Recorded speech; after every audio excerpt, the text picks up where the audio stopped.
fondations qui portent son nom sont très impliquées dans les actions humanitaires. C'est à ce titre qu'il a sollicité de rencontrer à New York le président de la République, Félix-Antoine Tshisekedi Tshilombo, pour faire l'évaluation d'actions humanitaires en faveur d'enfants congolais. Mais d'abord, merci beaucoup, mais d'abord, il faut savoir que c'est Bill Gates qui avait demandé lui-même de rencontrer le chef de l'État. Parce que, comme vous savez, la Fondation est très impliquée dans le système sanitaire mondial.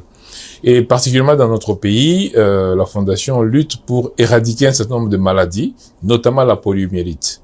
La poliomyélite, vous savez, c'est cette maladie qui rend les enfants infirmes et qui reste malheureusement des adultes infirmes définitivement. On était en 2022 à 500 cas d'enfants qui sont devenus infirmes.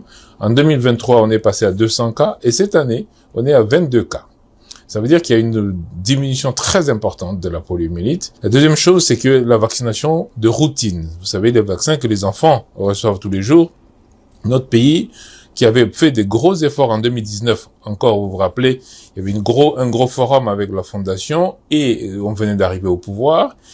Et un an après, on avait augmenté le nombre d'enfants vaccinés de plus de 30 points. Là, on est en train de voir comment est-ce qu'on remonte le taux de vaccination de nos tout petits enfants et voir un peu comment aussi aider dans Mpox actuellement, parce que Mpox, vous savez, c'est cette épidémie qui est en cours. Alors, le président de la République a parlé de tous ces problèmes, mais il a aussi posé un problème qui est celui de l'éducation nationale, parce qu'il a demandé effectivement à Bill s'il était possible qu'on aide nos enfants à acquérir des tablettes pour que l'éducation nationale soit facilitée pour la majorité, pour les millions de nos enfants.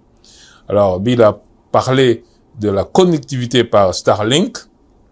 Donc, il va travailler éventuellement pour aider la RDC à avoir une connectivité Internet par Starlink, ce qui pourrait donc ensuite permettre que les tablettes puissent permettre effectivement que les enseignants puissent enseigner même à distance à nos enfants. Monsieur Bill Gates a aussi pris l'engagement d'appuyer les secteurs de l'agriculture de la République démocratique du Congo, pays qu'il souhaite visiter au cours de l'année 2025.